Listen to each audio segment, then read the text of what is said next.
నమస్తే, welcome to Andhraprabha. నేను తేజస్వి. రాజకీయ పార్టీలు నేతల అంచనాలు ఒక్కోసారి తప్పుతాయి, వ్యూహాలు ఫెయిల్ అవుతాయి. అప్పుడు చెల్లించుకోవాల్సిన మూల్యం అంతా ఇంతా కాదు. ఇప్పుడు చంద్రబాబుతో పాటు తెలుగుదేశం పార్టీకి అటువంటి సమస్య ఎదురైంది. ఇన్నాళ్ళు టీడీపీ తప్పుపట్టిన సచివాలయ వ్యవస్థను చంద్రబాబు సమర్థించాల్సి వచ్చింది. ఆ రెండు వ్యవస్థల విషయంలో టీడీపీ ఆరోపణలు తప్పైనట్లు తేలింది. అభిప్రాయం మారడంపై ప్రజల్లోకి తప్పుడు సంకేతాలు వెళ్తోంది. గత ఎన్నికలకు ముందు ప్రత్యేక హోదా విషయంలో చంద్రబాబు వైఖరి ఇలానే ఉండేది. 2014 ఎన్నికల సమయంలో ప్రత్యేక హోదా సాధిస్తానని చెప్పడంతో ఏపీ ప్రజలు చంద్రబాబును అపారంగా నమ్మారు. ఆయన సీనియారిటీని గౌరవించి తప్పకుండా ప్రత్యేక హోదా తెచ్చిపెడతారని భావించారు. మద్దతు తెలిపి టీడీపీని అధికారంలోకి తెచ్చారు. అయితే కేంద్ర ప్రభుత్వాన్ని ఒప్పించి ప్రత్యేక హోదా తీసుకురావడంలో చంద్రబాబు ఫెయిల్ అయ్యారు. ప్రత్యేక హోదాకు సమానమైన ప్యాకేజీ చాలు అంటూ ఒప్పుకున్నారు.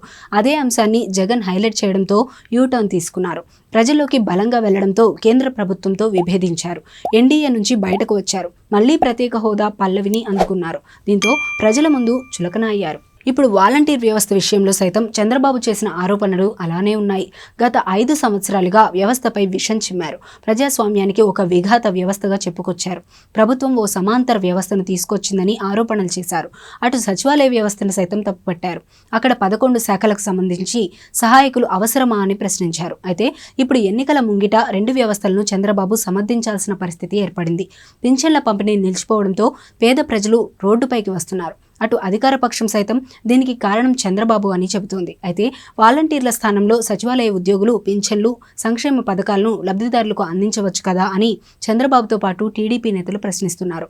అయితే సచివాలయ వ్యవస్థ వేస్ట్ అన్నవారే వారి సేవలను వినియోగించుకోవచ్చు కదా అని ప్రశ్నించేసరికి అధికార పక్షం టార్గెట్ చేస్తోంది. గతంలో చంద్రబాబు సచివాలయ వ్యవస్థపై మాట్లాడిన తీరును గుర్తు చేస్తోంది. ఇలా ఎలా చూసుకున్నా గత ఎన్నికలకు ముందు ప్రత్యేక హోదా విషయంలో, ఈ ఎన్నికల సమయంలో వాలంటీరు, సచివాలయ వ్యవస్థ విషయంలో చంద్రబాబు జగన్ ట్రాప్లో పడ్డారన్న టాక్ నడుస్తోంది.